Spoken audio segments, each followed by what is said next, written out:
Well, good evening, members, ladies and gentlemen, and all of those of you who are viewing at a distance remotely via our YouTube link. Good evening, this is Lichfield District Council's Planning Committee here at 6 o'clock on the 3rd of October 2022.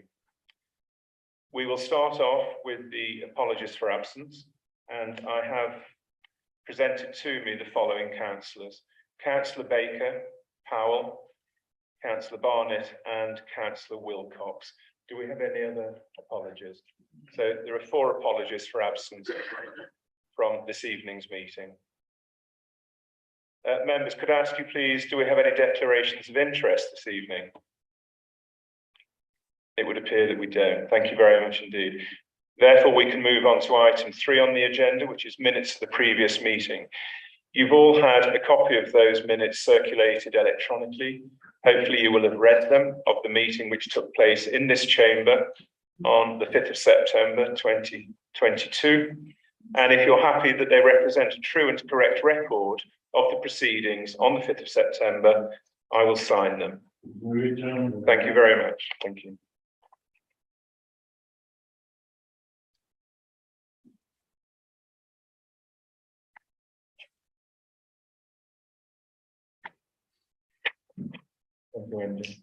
Thank you. So we now move on then to the main purpose of this evening's meeting, which is the planning applications. The first of which is 22/01047/COU. And to take us through this application is Richard Sunter, the Senior Planning Officer. And so Richard, when you're ready, if you'd like to do your presentation, we'd be very grateful. Thank you very much indeed. Thank you, Chair, and good evening, ladies and gentlemen. Just before I go into the presentation, I just want to go through an update sheet. Following consultation with legal, there's just been some amendments to the observations made. That should be circulated, but for the benefit of the people who are listening on YouTube, I will read this out. The paragraph following the first paragraph, numbered 6.4, should be renumbered as paragraph 6.5.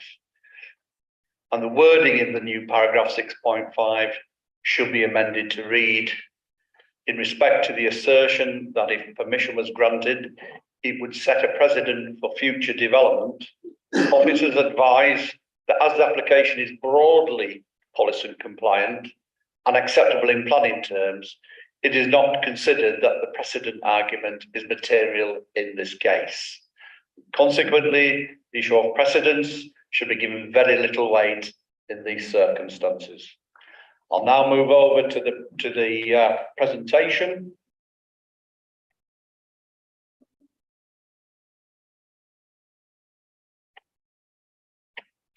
So first slide shows you the application site. This is one of 2 applications that's before you today, and they're both adjacent to each other. But because they're put on as 2 separate applications, we have to deal with them as 2 separate applications. So the outline in red shows the application site. It is for the change of use of an area of what's described as verge or scrubland into garden and the erection of a fence. As you can see, just in this area, because I'm going to go around the proximity of the application site, because there's 3 main issues in the determining this case. Principle, well, I'll cut that off straight away. Principle of including a bit of land in a residential area into residential curtilage is acceptable in principle. The other 2 issues, the main one is the impact on the character of the area. Is the fence that has been erected within the character of the area? So we need to have a look around that so we can calibrate our judgments. And then the third issue is an issue of biodiversity enhancements and whether that's appropriate in the particular instance. So you'll see, and I'm hoping that does my cursor actually show on there? Oh no, it doesn't. But just for purposes, I will just stand up, point. St. Catherine's Road And then between that and Francis Road, there is this pedestrian link. And you'll also find that throughout the estate, there are other pedestrian links, which I will point to as we go through the presentation, so you can get an idea of the character of that area.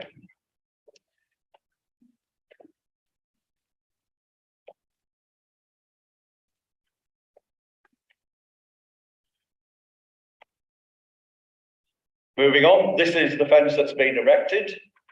And you can see it's essentially concrete gravel boards, concrete posts, and then a wooden infill panels.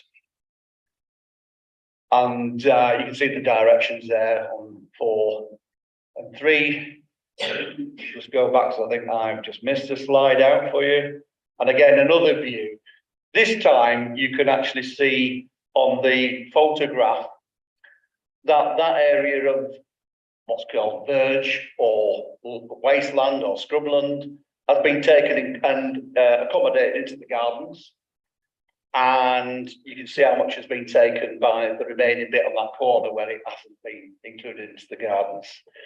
Again, you can see that the adjacent garden, although has brick pillars of more substantial form, that there still is quite a lot of seasoned timber fencing, infill panels.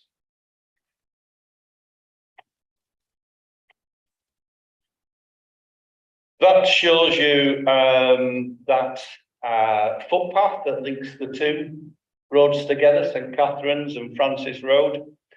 And as you can see through that, that there is similar style fencing beyond. And again, in paragraph 6, that is looking, as you've gone through that footpath link, looking back towards the application site. And you can see the application site's a little bit paler fencing.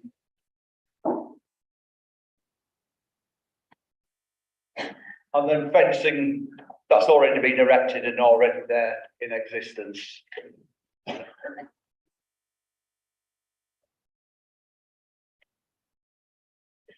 And again, once you go beyond that and look elsewhere on the estate, you will find that similar sorts of fencing also appears, particularly where the side gardens or rear gardens that are onto public highways or those footpath links.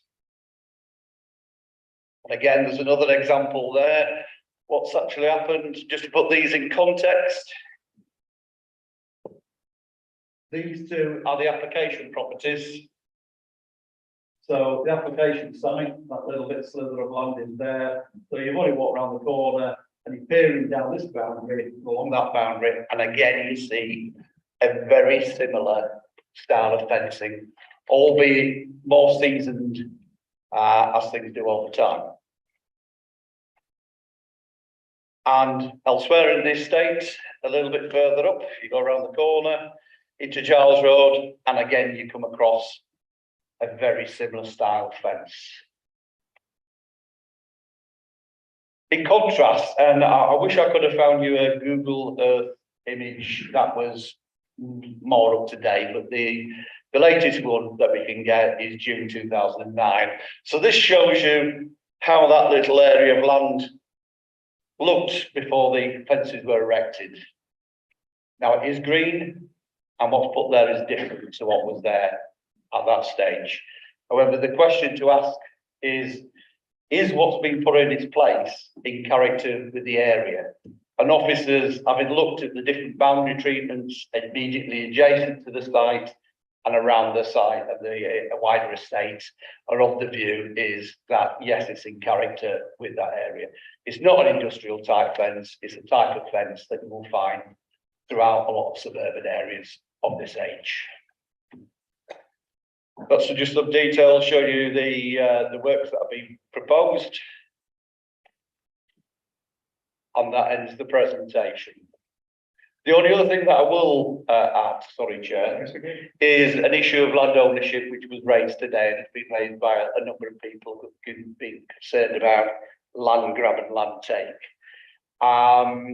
Looking at the details of the application, the applicant had served notice on the owners of the land, who were the actual successors in title of the company which built the estate in the first place. And they served certificate B, signed certificate B on the application form to say that they've done that. I understand with discussions from the applicant's agent that that land has now been purchased and was in the process of being purchased at the time the application was submitted. That's been finalised now, and that the site is in the ownership of the applicant. Thank you very much for listening. Richard, thank you very much indeed for that. It's a very informative report. Thank you. And also for clarifying the matter of the ownership of the site as well, because of course that is something which members would need to be absolutely clear about. One thing I didn't do when I started off, I should perhaps have just welcomed a member of the planning team who has joined us very recently, Sarah Willett, who is sitting down to my right. And Sarah, did I hear it right? I think you're in charge of the major projects planning team, aren't you? Yes, thank you very much indeed. So we're very, very grateful for the attendance this evening of Sarah Willett, and we wish you a long and happy stay here at Lichfield District Council. Thank you. This evening, members, we have two speakers. Can I just say that we have two applications this evening which are more than almost identical. The first one that we're debating now is identical to the one that's following. And so for that reason, we have two speakers. We have Councillor Robertson, who is the ward councillor. He'll be speaking for 5 minutes. And also we have Mr. Ben Rayner, who happens to be an ex-councillor at Lichfield District Council and who now is the applicant's agent working for Holland Lloyd. I'm rather wishing I hadn't put these glasses on because these are my distance glasses and I'm struggling to read now, which isn't a very clever move at all. So the first person to speak then will be Councillor Robertson. And Councillor Robertson, we will take it that what you're about to say in your 5-minute presentation will apply equally to the second application that we're going to be discussing. And I know that you do have to leave the chamber once you finish. So rest assured that we will consider everything you're going to say in the next 5 minutes to be appropriate and applicable to the second application. You're aware, I think, of the protocol. You have 5 minutes or up to 5 minutes. With 4.5 minutes elapsed, you will be reminded that you have 30 seconds left. And when those 30 seconds have elapsed at the end of the 5 minutes, if you are still speaking, you must cease speaking immediately. Your time will start as soon as you begin. Thank you. Thank you, Chair. Thank you, members of the committee, for allowing us to speak today. I'm here on behalf of Councillor Ball, who called this application in following some significant contact from residents, particularly on St Catherine's Road. It has been quite a difficult application, this, because the works were undertaken before planning permission was sought. There have been some questions over land ownership, which have led to all types of other questions about land ownership all over that end of the ward. I know a lot of the residents who contacted us were concerned about notice from the applicants, not necessarily notice periods from the council, but considerations around that, which aren't necessarily material planning applications, planning matters, but they are issues that really have hit home for a lot of our residents up there. I think when we look at this application, the consideration that you guys are going to have to make tonight is going to be around the requirement for net gain of biodiversity. If we take a look at the images that we were shown earlier, the Google Street View does show that is a maintained verge. There are plenty of non-maintained verges in and around the district, and they grow over the path. That's clearly not doing it.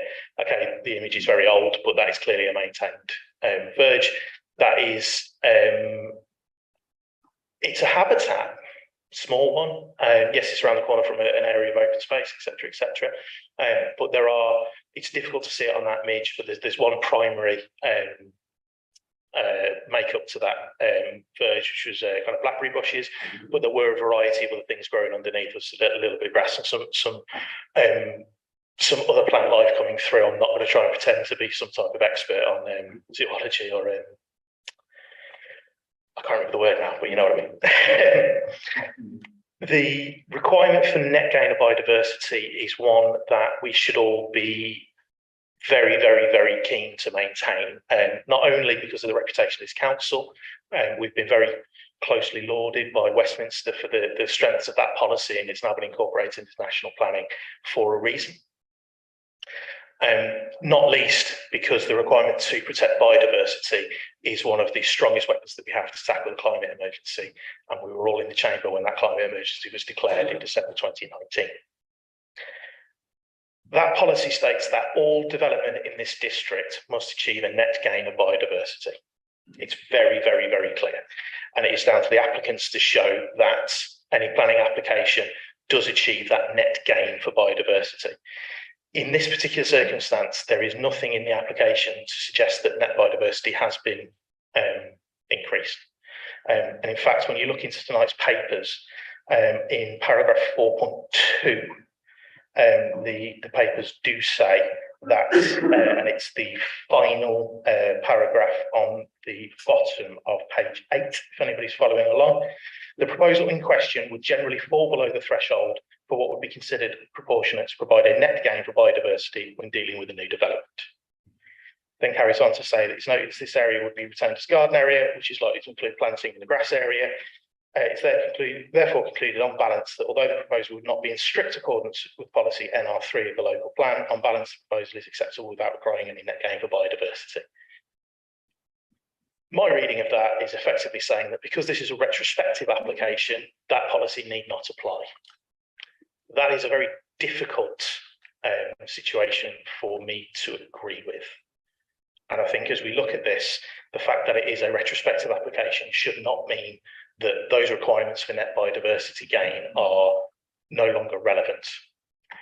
The choice which is facing members tonight is the choice to respect and defend that policy and ensure that that policy is maintained throughout the district, or effectively be in a situation where a message or a clear message is sent that if you go on and just do the development, then you need not follow that net biodiversity gain, because here we have a situation where that happened and the policy was ignored.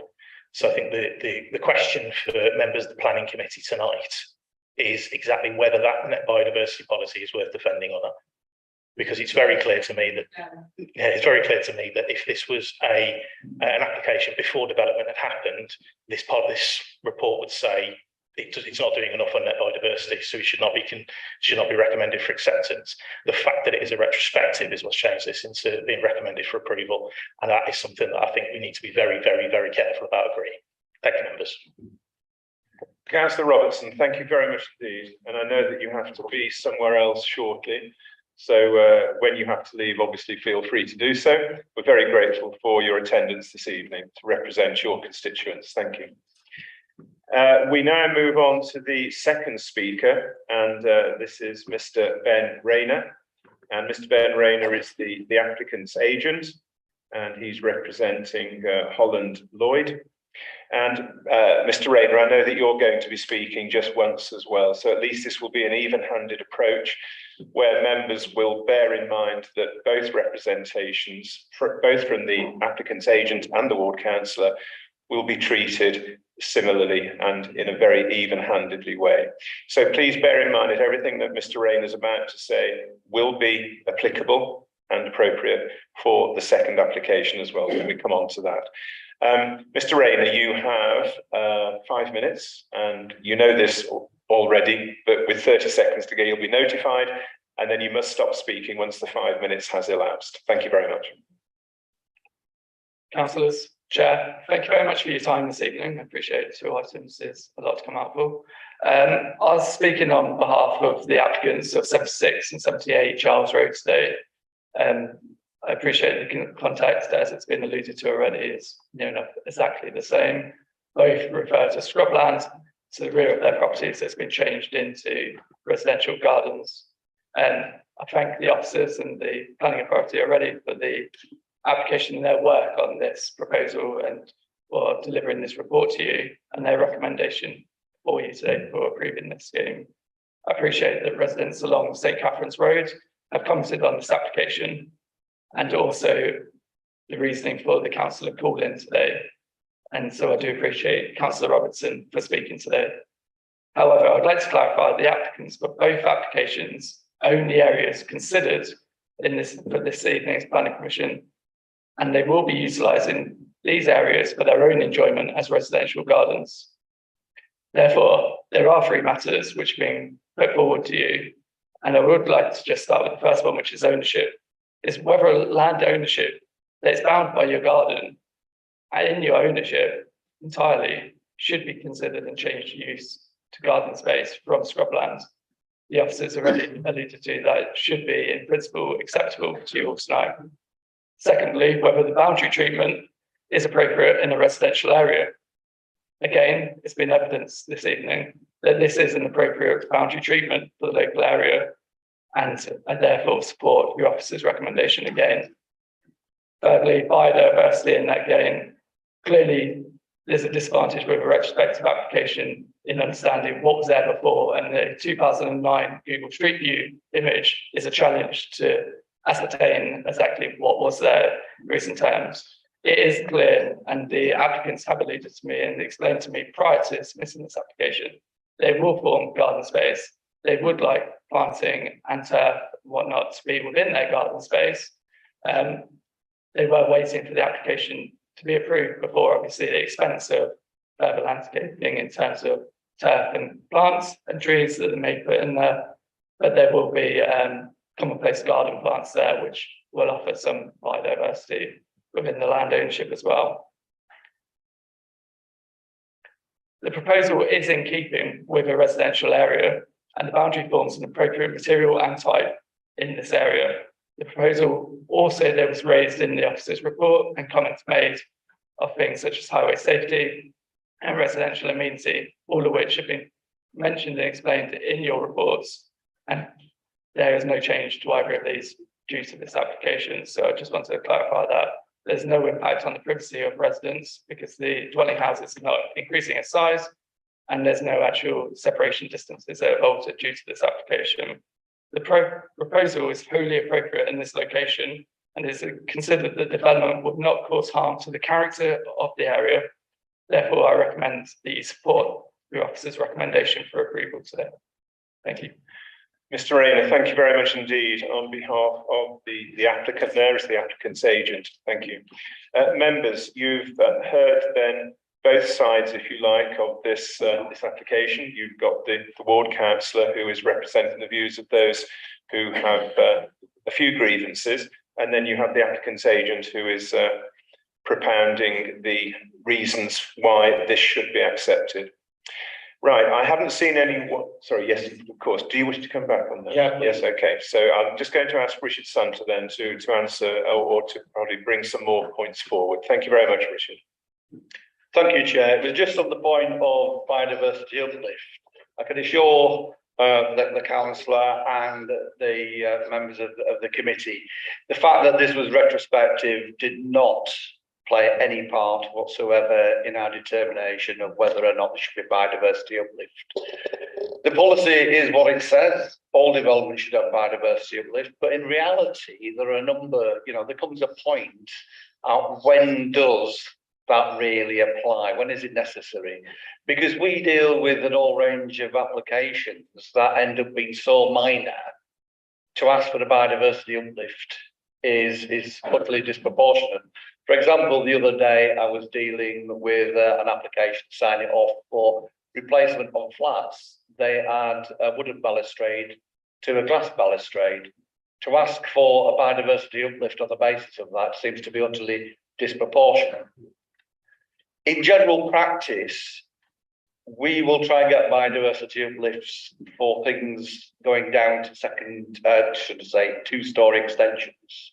So when we get two-storey extensions, we normally ask for the bird box to be erected, and then we've got some biodiversity uplift.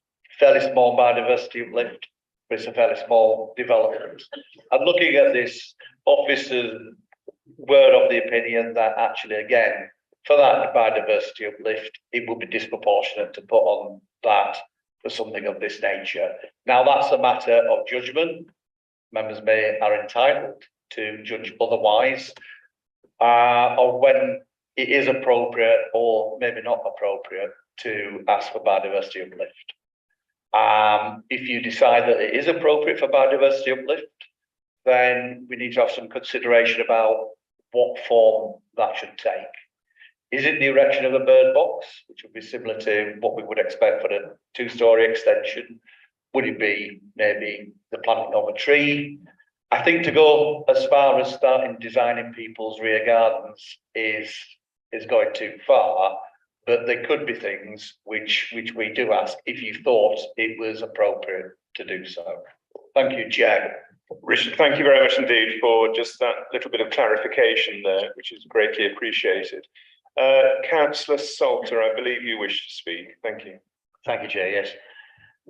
Difficult one, being retrospective, of course. In respect of the biodiversity uplift, could we perhaps consider biodiversity replacement?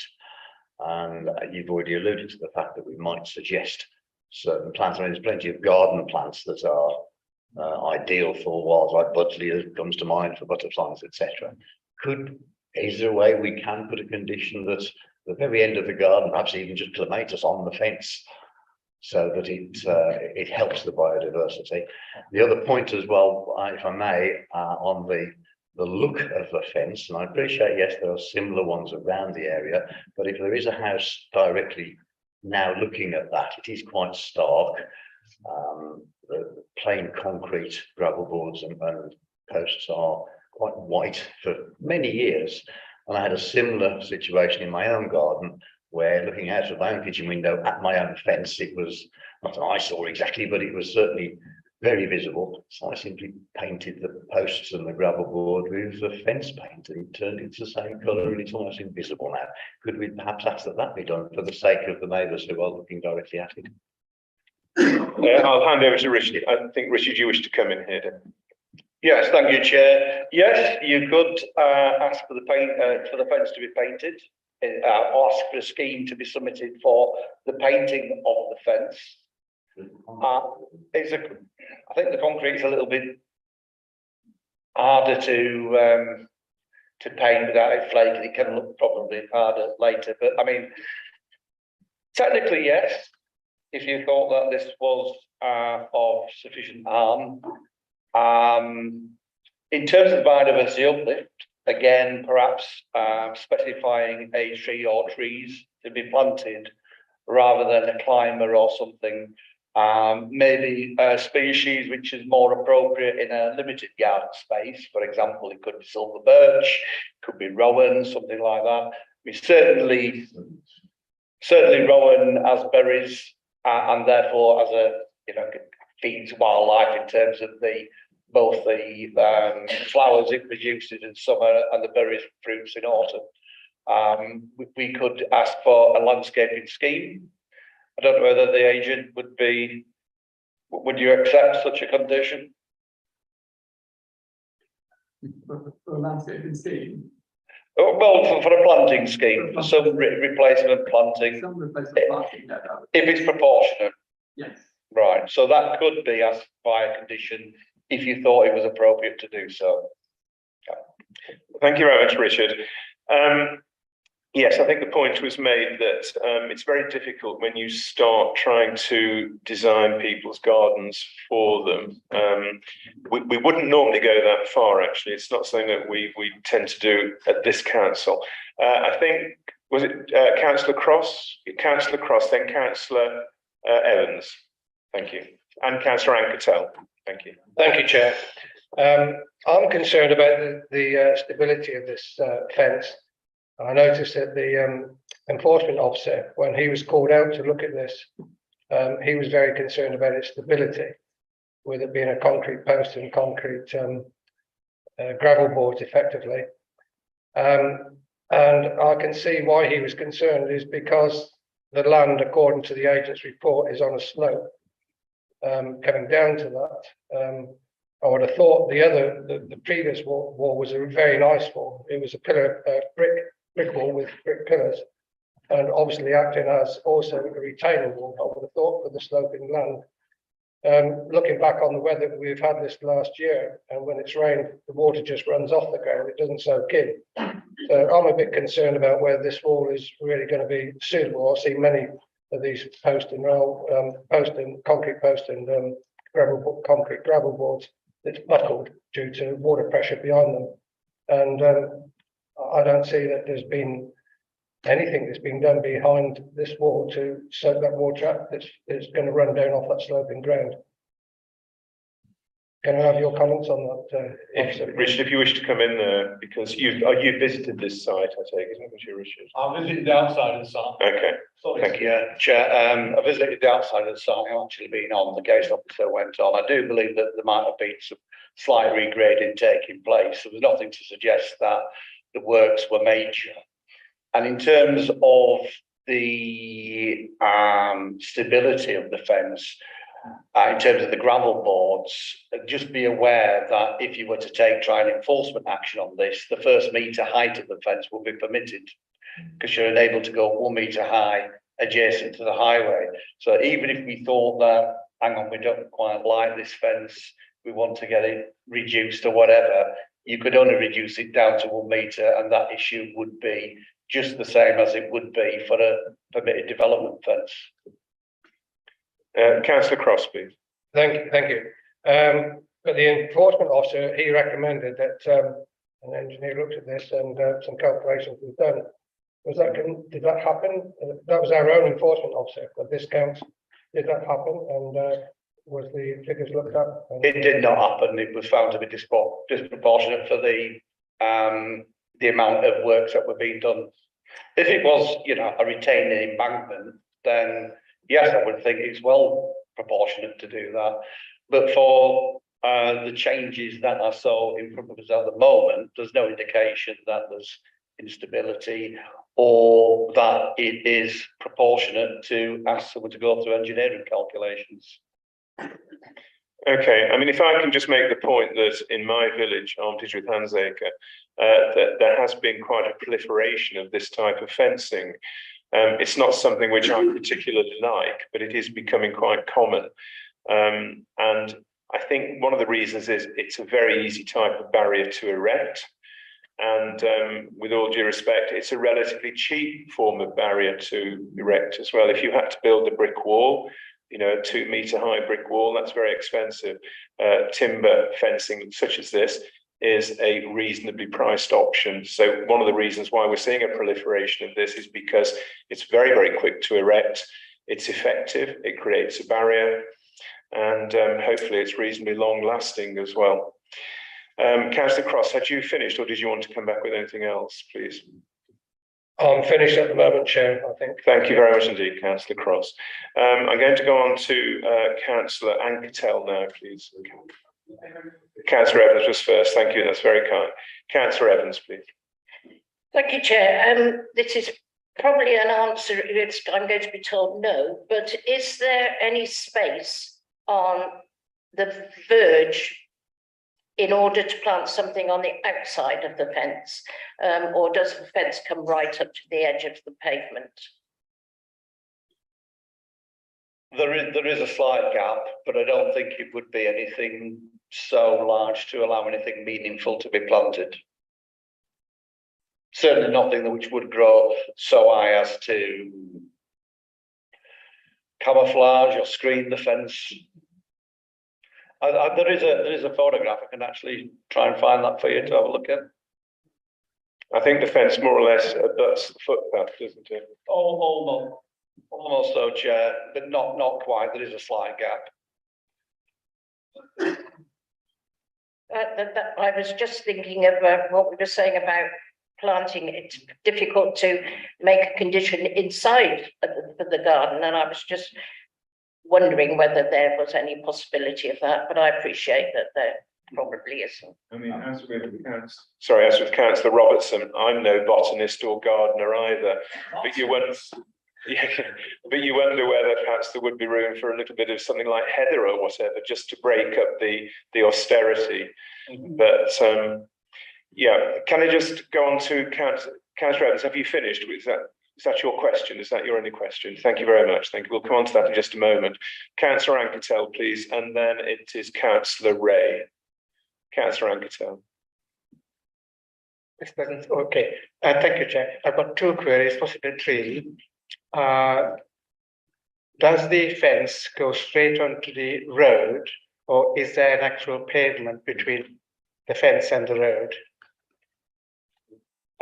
As you can see from here, you've probably got something round about in old money, 6 inches that before it gets to the back edge of the pavement, and then you got the pavement before it gets to the blacktop of the highway. Okay. I understand they want to have a gate in the fence.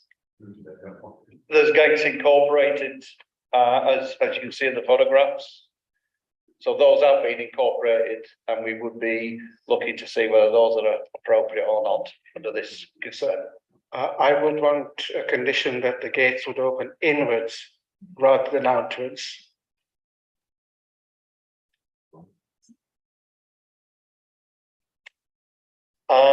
I suspect that you could do, because if it opened outwards like any other gate, whether it's for a drive or whatever, I suspect that they are actually constructed to open inwards.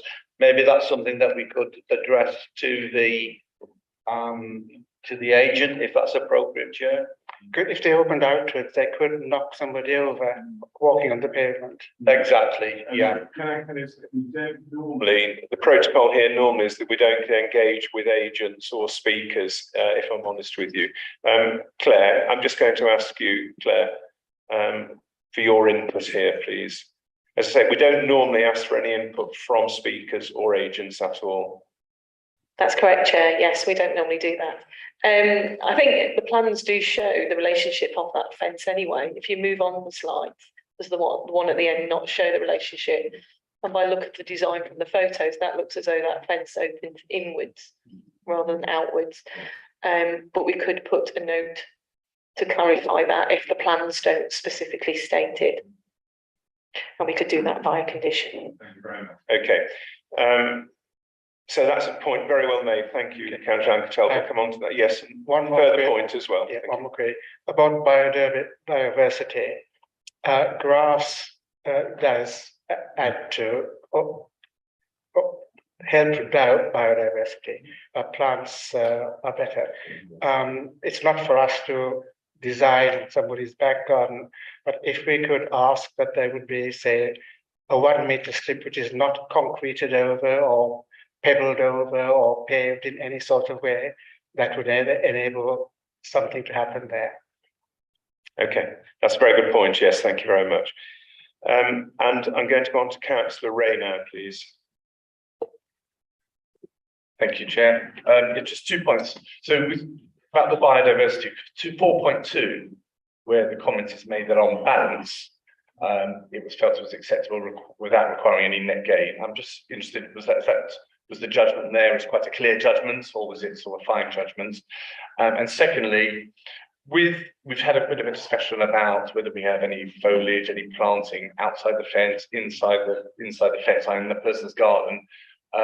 Is that something we as a council do stipulate and condition? I'm just conscious of setting a precedent, which is something as a council would be unusual and we don't do as a matter of routine.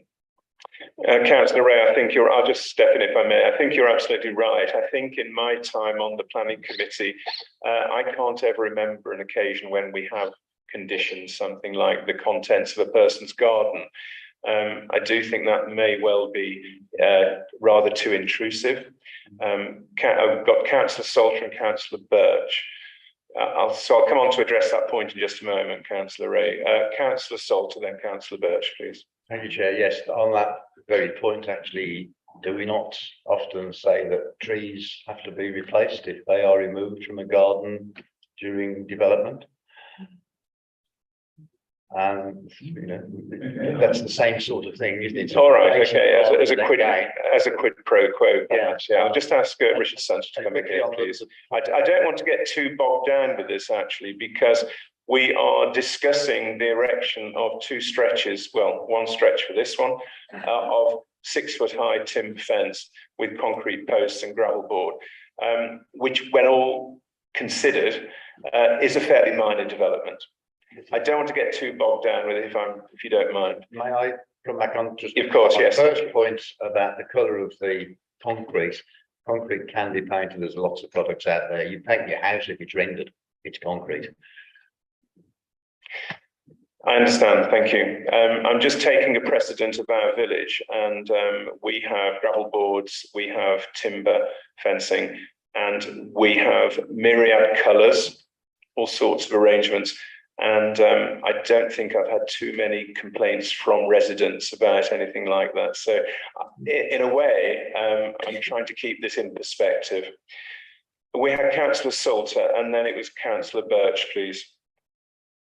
Thank you, Chair. I am still concerned about the biodiversity aspect, because when you look at the pictures of what it used to be like, there's obviously a fair bit of opportunity there for ground nesting birds, for example, in that undergrowth.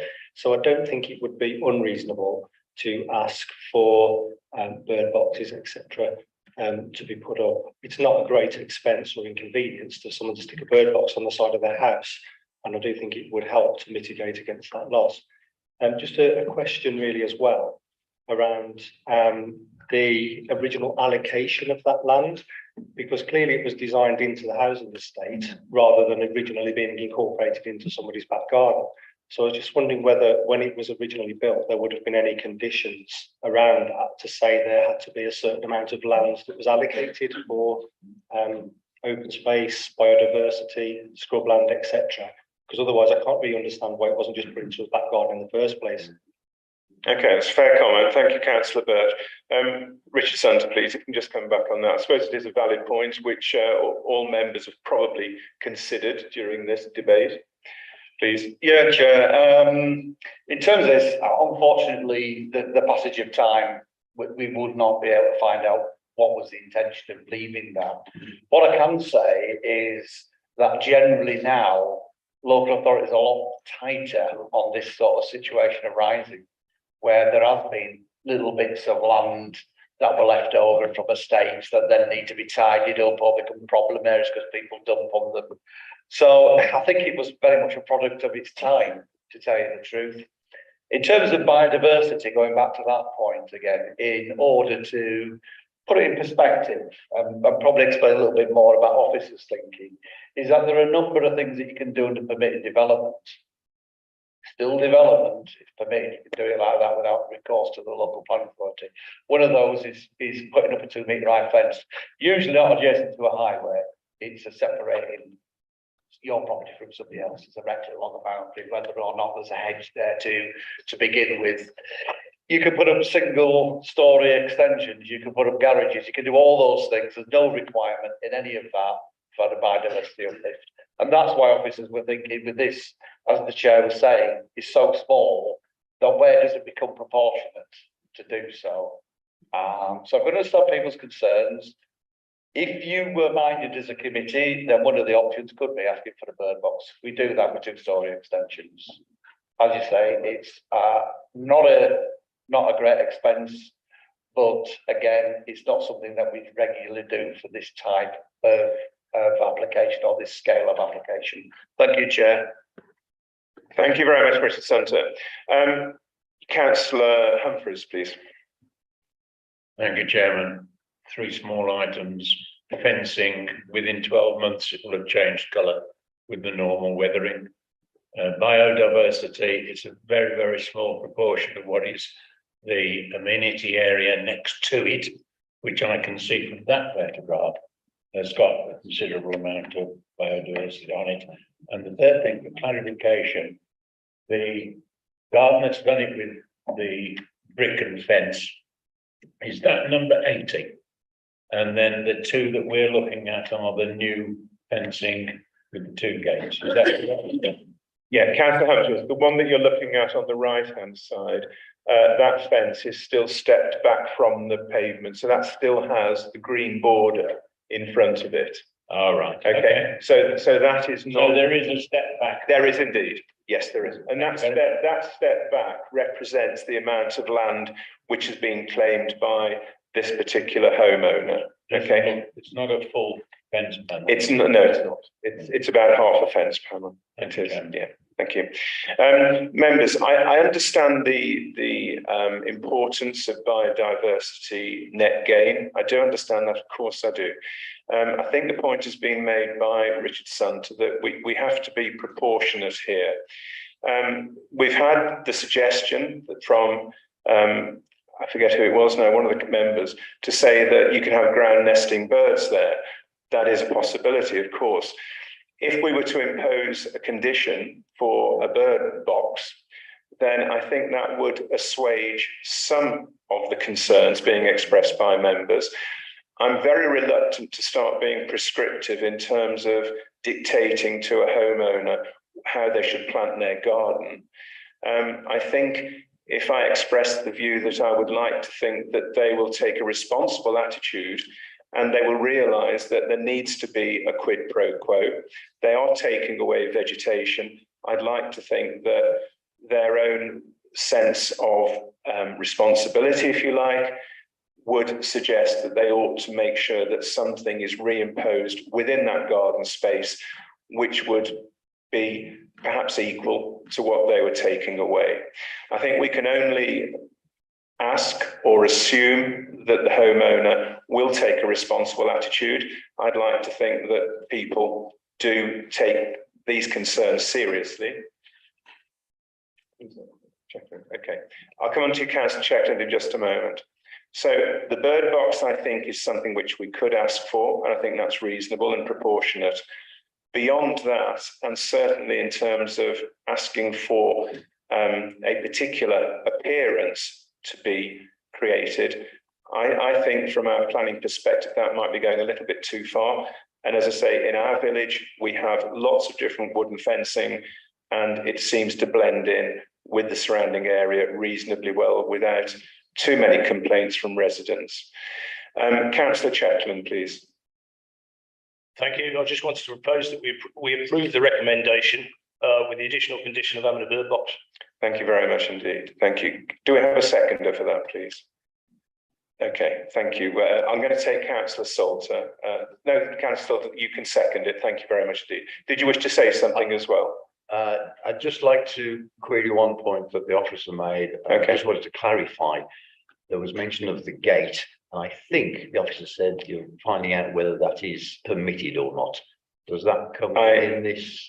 I think the suggestion was made that we ought to condition it, that it is it is opening towards the property and not onto the road. It wasn't the opening, it was the fact that it's there at all. Is that? I don't think that's an issue. That's not contentious. No, the fact there's a gate is not contentious. The matter which we considered to be slightly problematic was whether it opened onto the road. And I think we suggested that we would like it conditioned that it opens inwards. Could I have that? Can I have a proposer and seconder for the fact that the gate should open inwards, please? Councillor Salter, you're proposing. Councillor Anketel, you're seconding. Thank you very much indeed. Chair. Yes. Can I just give some advice here about the motion that has been moved? Okay. We've got one motion that's been moved and seconded to secure a bird box. So that's right. Mm-hmm. And you've just moved a motion to a separate motion that, in addition, that there is the gate which remains inward opening. Chair, to avoid actually, we have to vote on both of these things. But I think the best way, if I could suggest it, the quickest way of dealing with it, is for the mover and the seconder of the original motion of the bird box includes an additional condition that it is to require that the gate remain inward opening. And then you only need to take one vote on that motion that's been moved and seconded. If that's acceptable to you, Chair, then we could, the mover and the seconder of the second motion to require the inward open gate can withdraw that. Can I also suggest, Chair, that as part of the recommendation, that officers are delegated to approve the wording of the condition in consultation with the Chair. So, Chair, what I'm suggesting is, well, I think it's clear what I'm suggesting.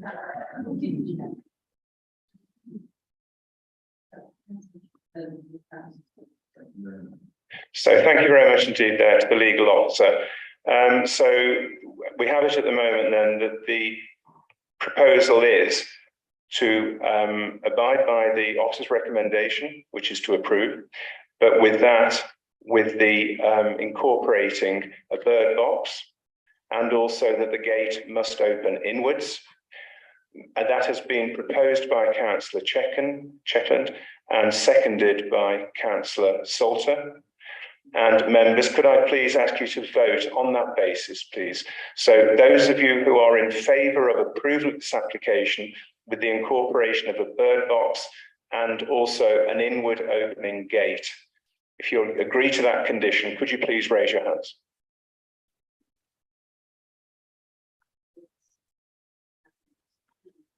That's 9. Any against, please? 1 against. Any abstentions, please? Members, thank you very much indeed. So by a majority of 9 to 1, that is approved. Thank you very much indeed. I'd like to thank our 2 speakers, Councillor Robertson and also Mr. Ben Rayner. I know they're both going to be taking their leave at some point, probably. And so we now move on, members, to the second application, which bears a distinct similarity with the one that we have just been debating. So similar, of course, that we have accepted that the 2 speakers can consider their representations to be appropriate in every way to this next application. Members, we now move on to 22/01081/COU. And Mr. Richard Sunter, the Chief Planning Officer, will take us through this application. And so this is for number 78 Giles Road. The last one, of course, was the neighbouring property, was number 76 Giles Road. Chair, point of order. Do we need to go through this presentation? Well, I was just, thank you very much. You're slightly jumping the gun there, Councillor Ang-Patel. Since everybody else has had a free pass, I'm not quite sure whether it's fair to ask the planning officer. I think for the sake of probity, I am going to ask the planning officer to run through it. He doesn't need to go through it in as much detail as the previous one, of course, but I do think it's necessary that he just goes through it quite quickly. We do have to take these 2 applications as totally separate entities, even though they have striking similarities. Thank you very much. Mr. Sunter, thank you. Thank you, Chair. Again, an update in respect to paragraph 6.5 should be amended to read as stated in the previous application, that the application is broadly compliant and acceptable in planning terms. You all have the update sheet there.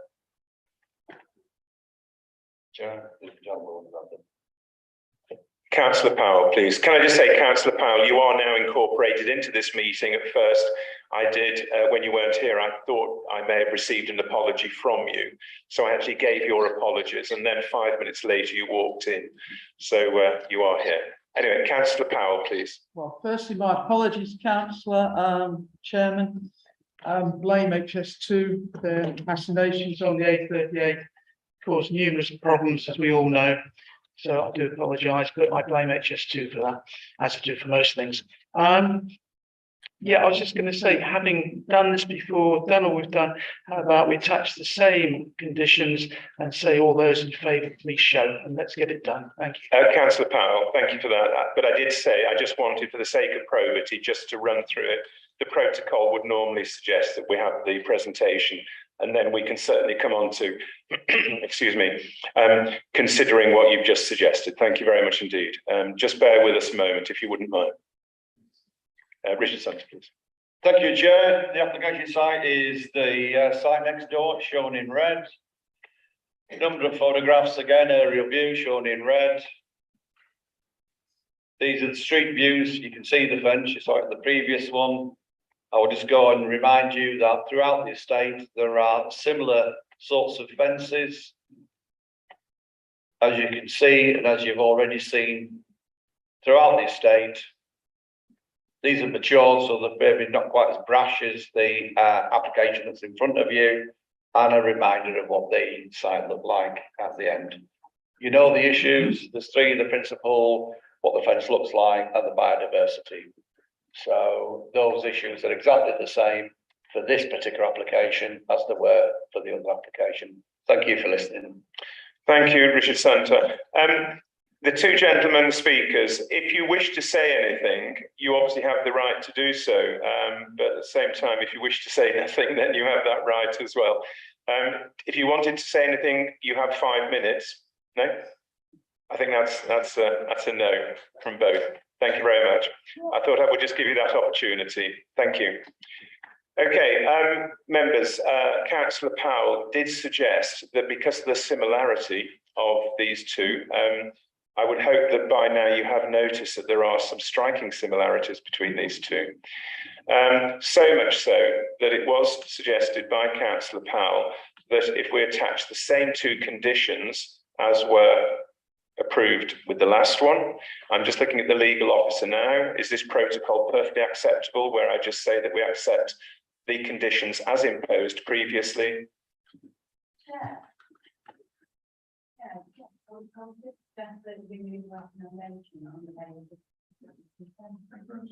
Thank you. So the recommendation of Councillor Powell is that with the previous conditions to apply to this application, if we can vote on that basis, please. So we need to have, so Councillor Powell, you have moved that, haven't you? Do I have a second? Councillor Chetland. Thank you very much indeed. So we're attaching those two conditions, which is the inward opening gate and also the bird box. Can I have a show of hands, please? It is being suggested by Councillor Powell, seconded by Councillor Chetland. Members, please raise your hands if you're in favour. I think we have 9. Oh, is it 8, is it?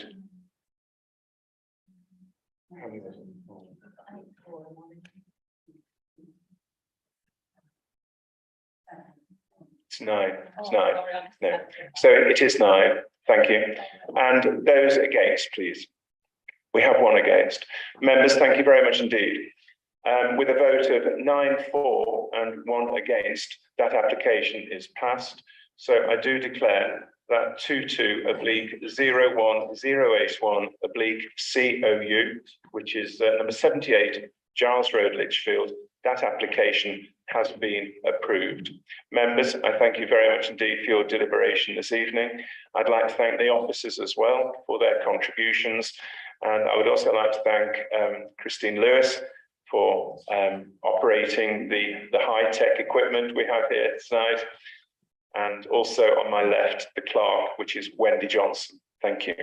Members, I will require you just to stay behind for 5 minutes after this meeting has formally ended, just for a brief discussion, please.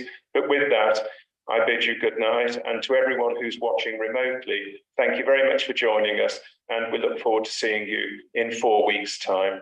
Thank you and good night. I declare the meeting closed at precisely 7 o'clock. Thank you.